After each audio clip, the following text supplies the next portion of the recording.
اچھا چلیے اب موضوع کی طرف آتے ہیں. بہت جامع انداز میں عاصم نے ادھر کے مسائل کی نشاندہی کی. اس میں بہت اضافہ ہو سکتا ہے.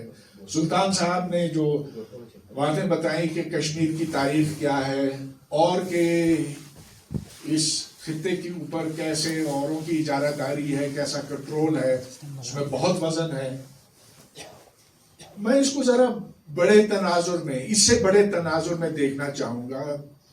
آج اگر آپ باہر کی دنیا کی نظروں سے پاکستان کی طرف دیکھیں تو ایک ناکام ریاست سامنے آتی ہے, اور یہ صرف میرا نقطہ نظر نہیں ہے, نہ عاصم کا ہے, یہ دنیا کا کہنا ہے کہ دس از اے فیلڈ اسٹیٹ. اور اس کی بنیاد یہ ہے, ایک تو اس ملک کے اندر دہشت گردی انتہا درجے پر پہنچی ہوئی ہے. یہاں تک کہ 2002 سے لے کر 2014 تک یہاں 70,000 پاکستانی ہلاک ہوئے, جس کو ہم خانہ جنگی کہتے ہیں اور جگہوں پر, لیکن ادھر ہم نہیں مانتے کہ خانہ جنگی ہوئی تھی, لیکن اتنا ہی بڑا اثر تھا. پھر یہ کہ ہم دنیا کے مقروض ہیں, ہم نے جتنا قرضہ لیا ہے کوئی امید ہی نہیں بنتی کہ ہم اسے واپس کر سکیں, بلکہ ہم اور قرضے مانگتے چلے جاتے ہیں. 24 بار ہم آئی ایم ایف کے پاس گئے ہیں جھولی پھیلا کر, اور ہر دفعہ 2 کوڑیاں ہمیں دیتے ہیں, لیکن کہتے ہیں کہ یہ تمہیں واپس کرنا ہوگا. چائنا سے ہم نے $30 ارب قرضہ لیا ہوا ہے, جس پر ہم سود نہیں دے سکتے, تو جا کے اس کو ری شیڈیول کرانا پڑتا. ہماری جو تعلقات ہیں اپنے آس پاس کے ممالک کے ساتھ, وہ نہ ہونے کے برابر ہیں یا نیگیٹو ہیں, منفی ہیں, ماں سوائے چین کے, جس نے پاکستان کے اوپر کنٹرول حاصل کر لیا ہے, اور یہ اس کی شرط تھی. اچھا چلیے, یہ مسائل تو باہر والوں کے ہیں, اور ہمارے جو اپنے اندرونی مسائل ہیں کچھ تو ہم نے سنے ہیں, لیکن اصل سوال یہ پیدا ہوتا ہے کہ اس دلدل میں سے کیسے نکلا جائے, حکمت عملی کیا ہونی چاہیے, ہماری سمت کیا ہونی چاہیے. تو میں 5 نکات آپ کے سامنے رکھوں گا, اور اگر میں اس سے آگے چلا گیا تو بس آپ مجھے روک دیں. مختصر بات کرنا چاہوں گا, کیونکہ میں چاہوں گا کہ اگر اجازت ہو آپ کی طرف سے کہ ہمارا آپس میں بھی تھوڑا سا مکالمہ ہو, کچھ آپ بھی اپنی رائے کا اظہار کریں. اور ویسے بھی اس کے بعد مجھے چونکہ اسلام آباد واپس جانا ہے, تو یہاں سے سکردو جانا ہے, تو جلدی مجھے جانا پڑے گا. تو بابا جان اجازت ہے کہ اس کے بعد سوال جواب کی نشست ہو؟ بالکل. Okay, thank you very much. اچھا, پہلا نقطہ یہ کہ پاکستان کو امن کی ضرورت ہے, اور جو ہم نے اپنے تعلقات دوسرے ممالک کے ساتھ, جس میں سر فہرست انڈیا ہے, پھر ایران, پھر افغانستان, ان کے ساتھ تعلقات اب معمول پر لانے کی ضرورت ہے. دیکھیے, ہم نے 4 جنگیں لڑی ہیں ہندوستان کے خلاف. 3 جنگیں تو ہم نے خود شروع کی تھی. اب دیکھیے, اس سے انکار تو ہو نہیں سکتا نا. سن 47 میں ہم نے چاہا کہ کشمیر کو آزاد کریں, تو ہم نے ادھر سے, ہمارے پاس فوج تو نہیں تھی اس وقت, لیکن جو پٹھان تھے, جو قبائلی تھے, ان کو ادھر بھیجا, اور جو کیا وہ آپ کو پتا ہے. خیر, حاصل کچھ بھی نہیں ہوا, لیکن دشمنی ہو گئی انڈیا کے ساتھ. پھر سن 65 کی جنگ, آپریشن جبرالٹر, جو ایوب خان کا بنایا ہوا منصوبہ تھا. اچھا, میں اس وقت اسکول پڑھ رہا تھا, اور بڑا جنگجو قسم کا نوجوان تھا, اور بے حد خوش ہوا جب ہمیں یہ پتا چلا کہ جنگ ہونے والی ہے, کیونکہ سب نے ہمیں یہ بتایا تھا کہ یہ ہندوستان ہے جس نے پاکستان کے اوپر بے وجہ جنگ کی ہے. وہ ایک جارحانہ ملک ہے, جارحیت پسند ملک ہے. یہ تو مجھے اس کے کئی سال بعد پتا چلا کہ آپریشن جبرالٹر جیسی بھی چیز تھی جو پاکستان آرمی نے بنایا تھا، منصوبہ بنایا تھا، اور جس میں وہ ناکام ہوئے، لیکن کہا کہ یہ تو ہماری بہت بڑی جیت ہے. ارے بھائی اگر جیت ہوتی تو آج کشمیر ہمارا ہوتا نا. آج بھی جشن مناتے ہیں لیکن جیت ہماری نہیں ہوئی. 71 کی جنگ ہم نے نہیں شروع کی نہ. وہ بنگالیوں نے کہا کہ وہ بہت ہو گیا، ہم آپ کا استحصال نہیں برداشت کر سکتے، لوٹ لیا ہے مغربی پاکستان نے ہمیں، ہم تم سے جدا ہونا چاہتے ہیں. ہم نے بچوں کو ادھر پڑھایا ہوا ہے کہ بہت انڈیا کی سازش تھی اور ہندو ایسے مکار ہوتے ہیں. لیکن آج بھی آپ بنگلہ دیش جانے کی کوشش کریں تو ویزا نہیں ملتا. وہ کہتے پہلے تم معافی مانگو کہ تمہاری فوج نے ہمارے ساتھ کیا ظلم کیا، اس کے بعد پھر ہماری بات ہوگی، پھر ہم آپ کو ویزا بھی دیں گے. تو خیر وہ جنگ ہم نے نہیں شروع کی. آدھا ملک ٹوٹ گیا. 90,000 ہمارے بہادر فوجیوں نے ہتھیار ڈال دیے، قیدی بن گئے، بے عزت ہو کر واپس آئے. بھٹو صاحب نے ان کو پھر چڑھا دیا اوپر، وہ اور بات ہے. پھر ہوئی کارگل کی جنگ جو ہماری شروع کی ہوئی جنگ تھی، جس میں کتنے ہزار مرے بے وقت، 800، لیکن 800 تو یہاں ہے نا، ادھر بھی تو ہے. تو کیا حاصل ہوا؟ کیا کشمیر زور بازو سے کبھی ہم حاصل کر سکتے ہیں؟ سوال ہی نہیں پیدا ہوتا. آج انڈیا ہم سے اقتصادی لحاظ سے 10 گنا کیا 20 گنا بڑا ہے. اگلے 10 سال میں وہ ہم سے 50 گنا بڑا ہو جائے گا. تو چھوڑ دیں کشمیر کے مسئلے کو، چھوڑ دیں، یہ ملے گا نہیں آپ کو. ہار مان لیں. اس کے بغیر فوج ہمارے گلے پڑے رہے گی. یہ محض ایک بہانہ ہے کہ کشمیر فتح کرنے کے لیے ہمیں بڑی فوج چاہیے. ہو ہی نہیں سکتا. مشرف نے جو بات کی تھی نا بہت معقول تھی. حالانکہ اس نے خود کارگل شروع کیا تھا. اس نے کہا کہ بس بہت ہو گئی، اب مان لو لائن آف کنٹرول کو، جو ان کا ہے سو ان کا ہے، جو ہمارا ہے سو ہمارا ہے.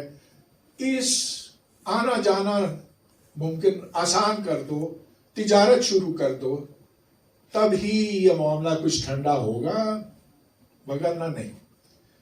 تو خیر وہ بھی نہیں ہو سکا، وجوہات الگ ہیں. تو یہ میرا پہلا نقطہ تھا کہ اپنے جو پڑوسی ممالک ہیں ان کے ساتھ سمجھوتا کر لو. دیکھیے ہمیں اس چیز میں نہیں پڑنا چاہیے کہ کشمیر کا مستقبل کیا ہونا چاہیے، کیا یہ انڈیا کا قبضہ جائز ہے کہ ناجائز ہے. یہ تو وقت طے کر لے گا. ہوتا ہے تو ہو، نہیں تو اسی طرح اس کو آگے چلاتے رہے. ایران کے ساتھ ہم نے کیوں اپنے تعلقات بگاڑے ہوئے ہیں مجھے تو سمجھ نہیں آتا. وہ تو مسلمان ملک ہے، وہ ہمیں گیس دیتا ہے، گیس دینا چاہتا ہے، گیس کی پائپ لائن اس نے بنا دی ہے. کیوں ہم امریکہ کے غلام بن رہے ہیں؟ کیوں نہیں ایران کے ساتھ نارمل تعلقات استوار کرتے ہیں؟ یہ کرنا چاہیے. افغانستان کے ساتھ تو ہم تعلقات ٹھیک ٹھاک کر سکتے تھے، نیوٹرل کر سکتے تھے. اب ہم نے طالبان کو ادھر کابل میں پہنچایا، کوئی اس میں شبہ ہی نہیں کہ پاکستان کی فوج نے ان لوگوں کو، طالبان کو کابل پر فتح کرنے کے لیے پوری کوشش کی. تو جنرل حمید گل کا فلسفہ یہ تھا. اور اب جو ہمارے ISI کے چیف تھے، جو ہی طالبان اس کابل پر قابض ہوئے تو ادھر گئے اور ہوٹل میں چائے پی رہے تھے، دنیا کو دکھا رہے تھے کہ بابا ہماری جیت ہو گئی. ٹھیک، اچھا، تو پہلا نقطہ ختم. خدا را پاکستان کو اگر دلدل سے نکالنا ہے تو اپنے پڑوسیوں کے ساتھ دشمنی نہ رکھیں. پھر اس ملک میں جتنا اونچ نیچ ہے، طبقاتی فرق ہے، اسے کم کرنا، ختم تو شاید نہ ہو سکے، کم کرنا اشد ضروری ہے. چلیے، ایک رستہ تو یہ خونی انقلاب کا ہو سکتا ہے، لیکن میرا نہیں خیال ہے کہ وہ ممکن ہے. اور اگر خونی انقلاب آیا تو وہ طالبان کا ہی آئے گا اور مذہبی انتہا پسندوں کو آئے گا. تو اگر یہ برابری کرنی ہے تو پھر رستہ کیا ہے؟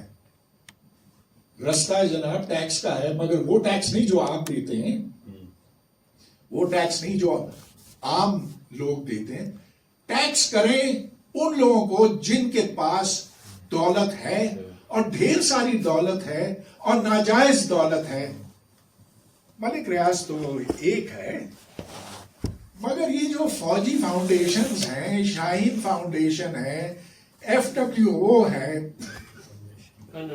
جتنے یہ بڑے فوجی ادارے ہیں جو ٹیکس ایک روپیہ نہیں دیتے، ان پر آپ یہ لگائیں جو بڑے سرمایہ دار ہیں یہاں پر، جنہوں نے زمینیں بیچ کر اتنا کمایا ہے، ان سے آپ یہ وصول کریں. زرعی ٹیکس، ارے بھائی زرعی ٹیکس پاکستان میں کیوں نہیں لگائی جاتی ہے؟ سندھ میں، پنجاب میں اتنی زرخیز زمینیں ہیں، زمینداروں کے پاس ہزاروں ایکڑ ہیں، 2 روپیہ ٹیکس دیتے ہیں، کچھ بھی نہیں. تو دنیا کہتی ہے، آئی ایم ایف بھی یہ کہتا ہے، ورلڈ بینک یہ کہتی ہے کہ ٹیکس وصول کرو. مگر یہ وصول جب کرتے ہیں تو تنخواہ دار لوگوں سے کرتے ہیں اور جنرل سیلز ٹیکس لگاتے ہیں، جس سے ہر ایک کے اوپر ایک منفی اثرات ہوتے ہیں. تو اونچ نیچ ختم کرنے کا رستہ مجھے تو یہ سمجھ آتا. پھر ایک بہت بنیادی بات، کیا پاکستان صرف مسلمانوں کے لیے ہے یا یہ تمام شہریوں کے لیے ہے جن کے پاس شناختی کارڈ ہے یا پاسپورٹ ہے، جو پاکستان کے شہری ہیں، جو ادھر پیدا ہوئے؟ یہ کس کا پاکستان ہے؟ تو یہ سوال ہم نے پوری طرح سے حل نہیں کیا، بلکہ حل ایک طرح سے کیا، اور وہ یہ کہ ادھر جو مراد ہیں، جو نوکریاں ہیں، جو تمام بینیفٹس ہیں، وہ مسلمانوں کو ملیں گے. غیر مسلموں کے لیے یہاں ایک ایسا ماحول پیدا کرو کہ وہ یا تو چپ ہو جائیں یا پھر ملک چھوڑ کر چلے جائیں.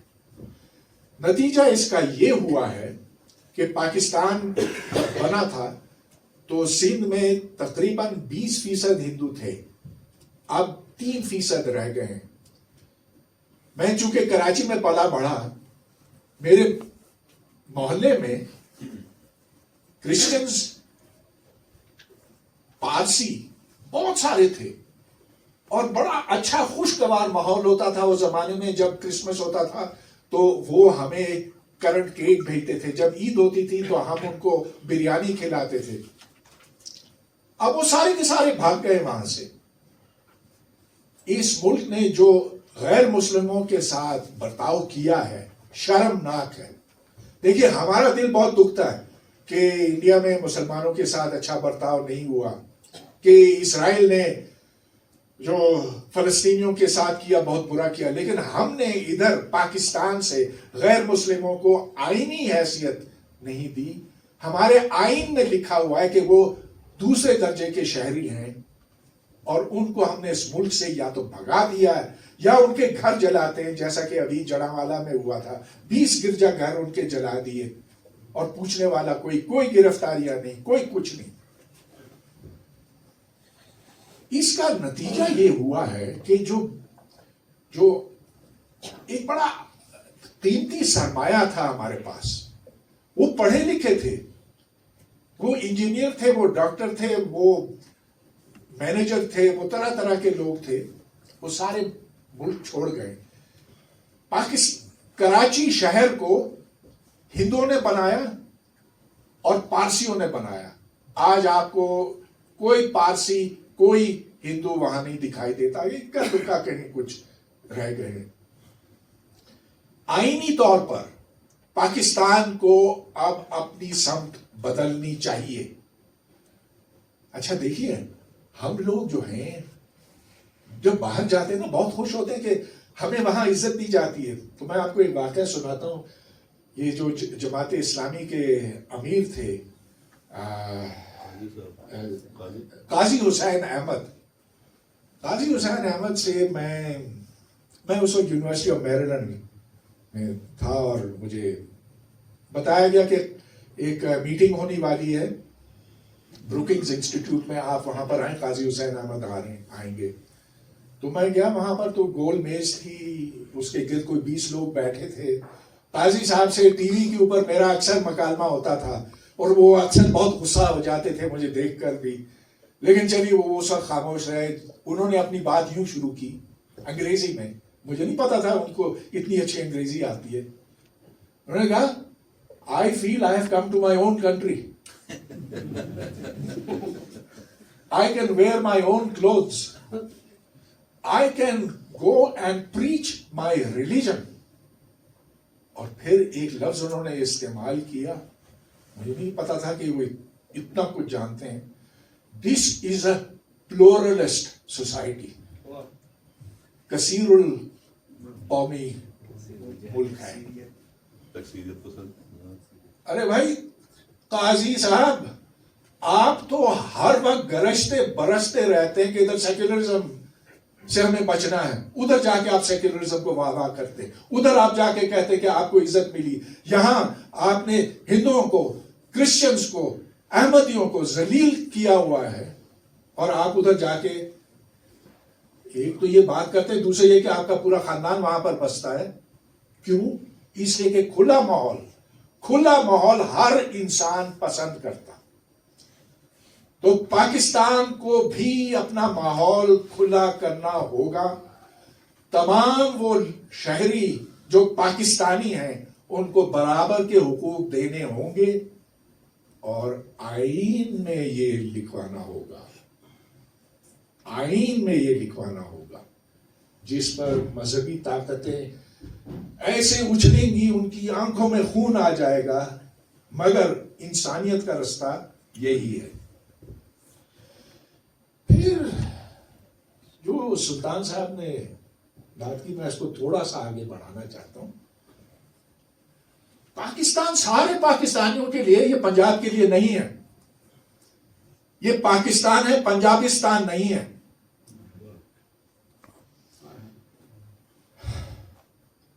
آپ لوگ پھر بھی ٹھیک ہے،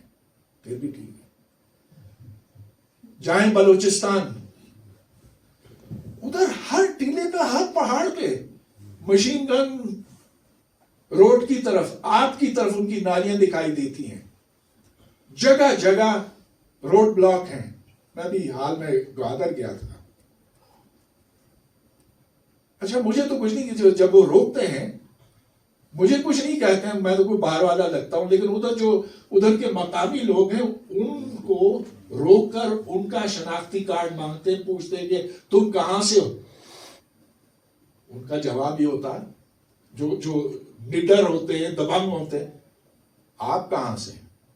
مگر دیکھیے کم ہی لوگ اس طرح کی ہمت کر سکتے ہیں، کیونکہ ان کے پاس بندوق ہے، ہمارے پاس نہیں ہے۔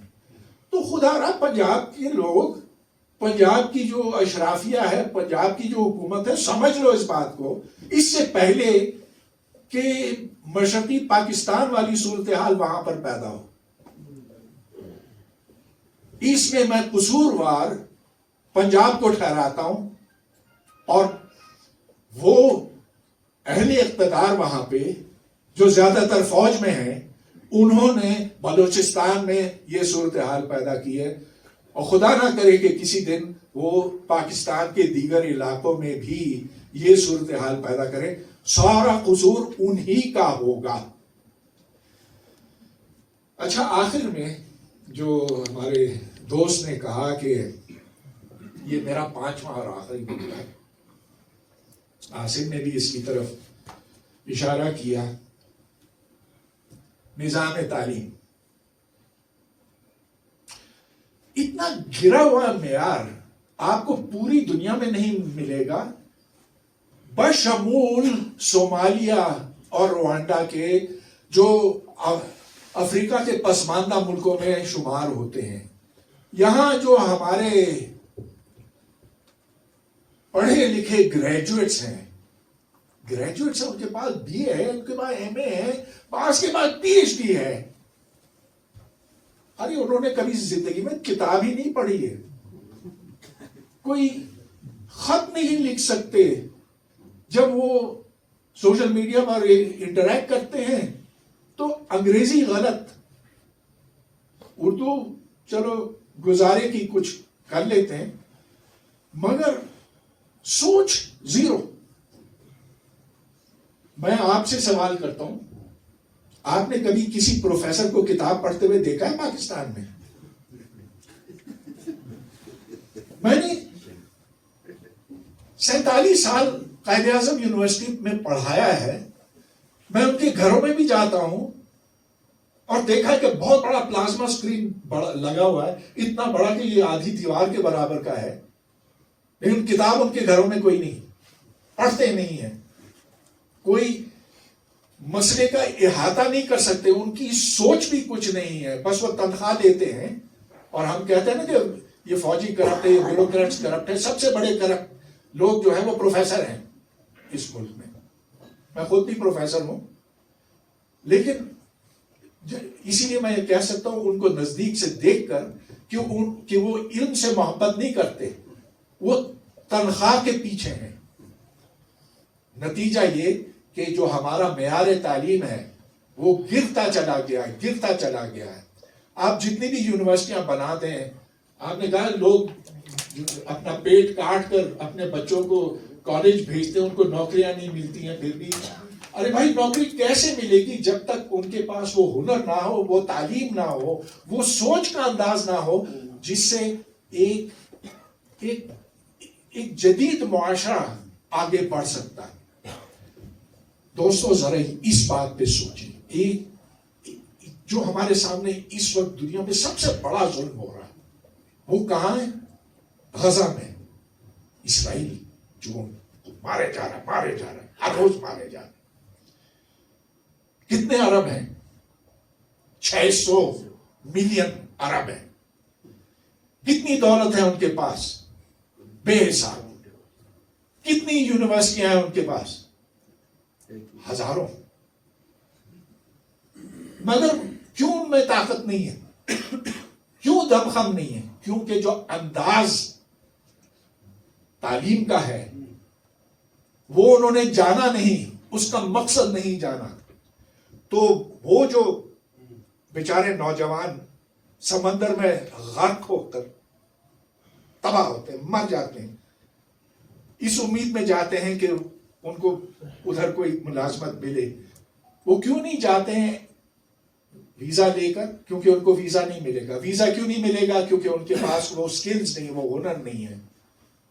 جب وہ جاتے ہیں مشرق وسطیٰ تو جاتے ہیں خدمت کے لیے، عربوں میں جو ادھر کے مقامی لوگ ہیں وہ ان کو بلاتے ہیں سڑکیں صاف کرنے کے لیے، کھانا پکانے کے لیے، پلمبر کے لیے، چھوٹے موٹے کاموں کے لیے بلاتے ہیں، جبکہ وہ انڈینز کو بلاتے ہیں کہ آپ آئیں یہاں مینیجر بنے، ٹیکنیشین بنے، پروفیسر بنے، جو بھی ہے۔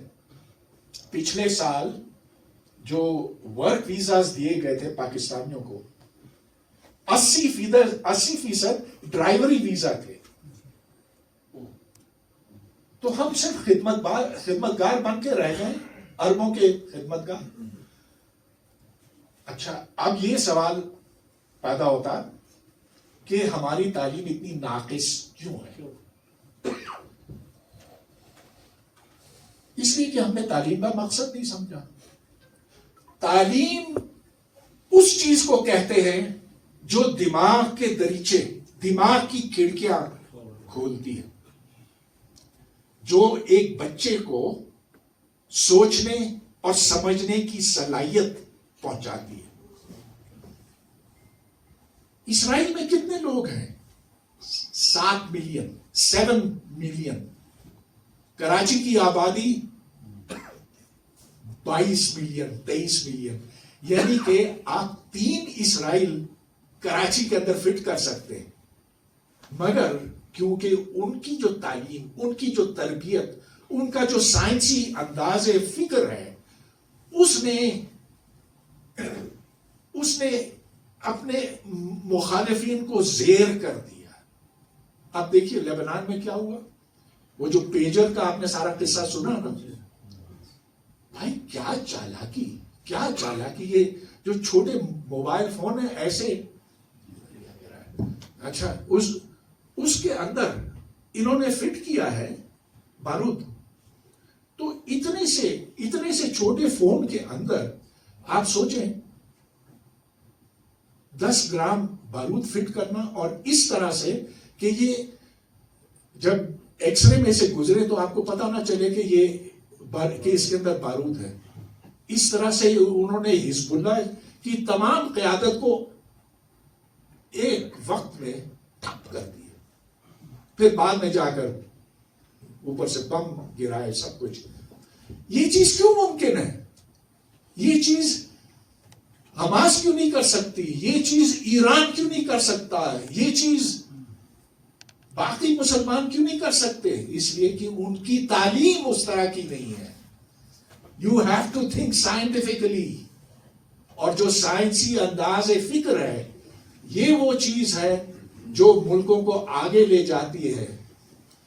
مقابلہ کیجئے انڈیا اور پاکستان کا. اس وقت انڈیا کے جو خلائی جہاز ہیں وہ چاند کیا مریخ تک پہنچے ہوئے ہیں. ہمارا ایک جو چھوٹا سا سیٹلائٹ تھا، 2 چھوٹے سے سیٹلائٹ تھے، وہ بھی چائنیز نے اپنے راکٹ پر اوپر پھینکا. چلو ایک چاند کے گرد پہنچ گیا. دوسرے اس سے پہلے جو تھے وہ تو زمین کے گرد چکر کاٹ کے واپس آ گئے، ناکام ہوئے. تو خواتین حضرات، میں نے آپ کا بہت وقت لیا. کچھ باتیں میری ضرور ناگوار لگی ہوں گی، جس کے لیے میں معذرت خواہ ہوں. لیکن یہ مسائل بڑے اہم ہیں، بہت ہی ہمیں اس پر ایک سوچنے کی ضرورت ہے تاکہ ہم اس مصیبت سے نکل سکیں. دیکھیے، ہمیں نہیں پتا کہ پاکستان 50 سال کے بعد، 30 سال کے بعد رہے گا کہ نہیں. رہے تو اچھا ہے، نہ رہے تو بھی ادھر پاکستانی تو ہوں گے نا. آپ کے بچے ہوں گے، آپ کے بچوں کے بچے ہوں گے. تو ہمیں ایک ایسی حکمت عملی کی ضرورت ہے کہ ہم آنے والی نسلوں کے بارے میں سوچیں. ہم یہ سوچیں کہ یہ خوبصورتیاں قائم رہیں. ہم یہ سوچیں کہ وہ جو آنے والی نسل ہے ان کو موقع ملے کہ وہ بھی اپنی زندگی ایک نارمل انداز میں بسر کر سکیں. تو یہ باتیں بس آپ کے سامنے پیش کیا. بہت بہت شکریہ. Thank you. بہت شکریہ ڈاکٹر صاحب. ابھی سوال و جواب کے لیے ہم سیشن کھولیں گے.